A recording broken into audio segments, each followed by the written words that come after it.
Hello gamers, today we're going to be taking a look at the new Iranian missiles, the Fakir 90, the Yasser, and the Sejul. I'm probably pronouncing all of those wrong, and I frankly don't care too much, so don't bother trying to correct me.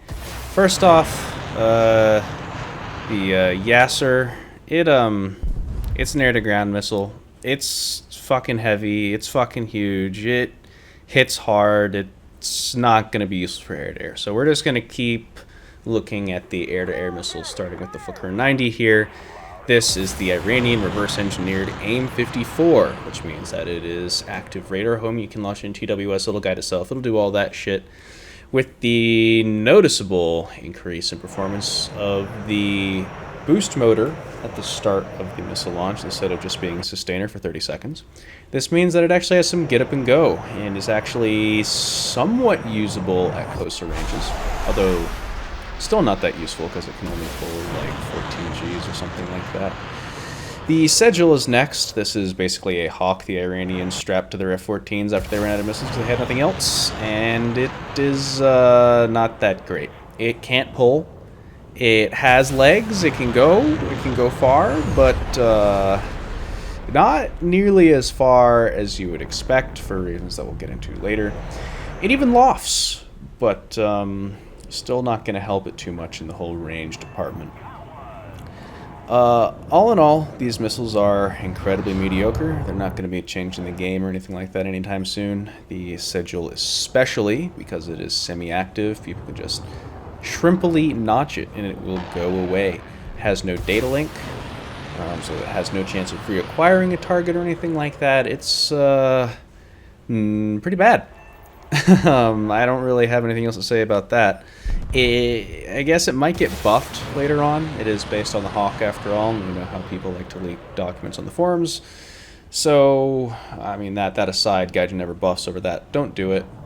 If anything, you're going to ensure that Gaijin does not change the vehicle you're trying to get changed by leaking documents. So, very cringe behavior. No. Do not do. But the Sejul might get buffed because it is based off of the Hawk. It might get more pull, it might not. Its current Doppler width on its seeker is incredibly large, which led to, as you saw earlier, it just going for a completely random target that I did not have locked. That wasn't even moving particularly faster than the one I initially shot at. It just decided to go for it for reasons known only to it. It generally does not know where it is. It can't pull. It's not great. You can see a good comparison there. The Fakir 90 reaches the target faster, and it actually also reaches the target. In long range, the Sejul is technically faster in terms of absolute top speed compared to the Fakir 90.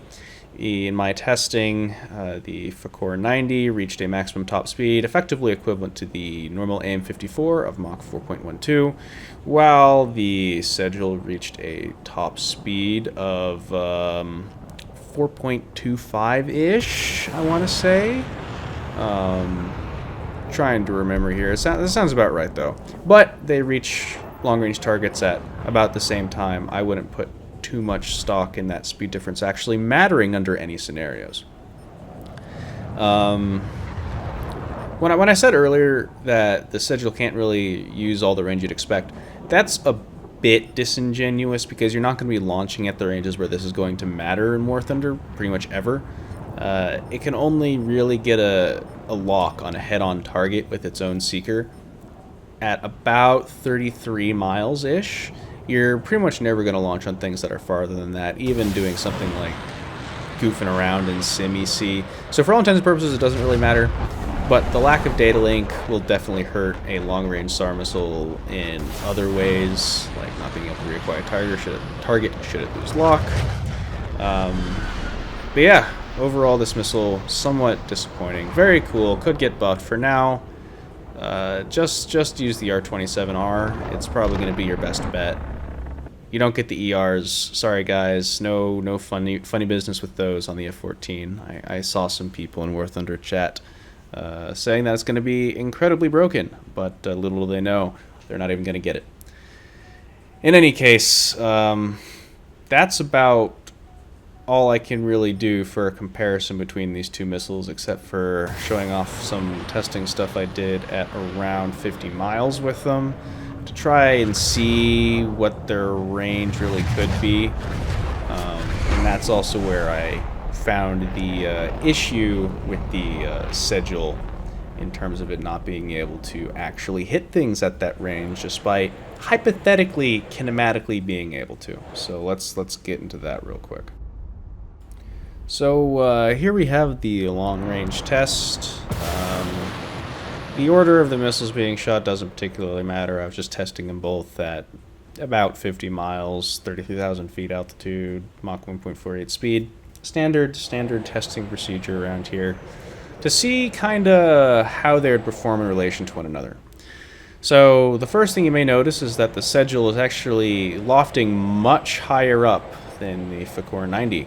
And that's not because it really has much different of a flight profile or guidance or anything like that. It's actually because that missile's going up into space. It's on a mission, and it's not coming back. You can call this the Leica of missiles. It's going up, probably just going to boil in the sun, not do much to contribute to anything meaningful except for maybe some bragging rights for highest flight altitude in War Thunder. But yeah, that thing's not going down. No data link means it couldn't reacquire the target. It couldn't acquire the target in the first place, so it's that thing's gone. Yep. Anyways, hope you enjoyed the video, and I'll catch you in the next one.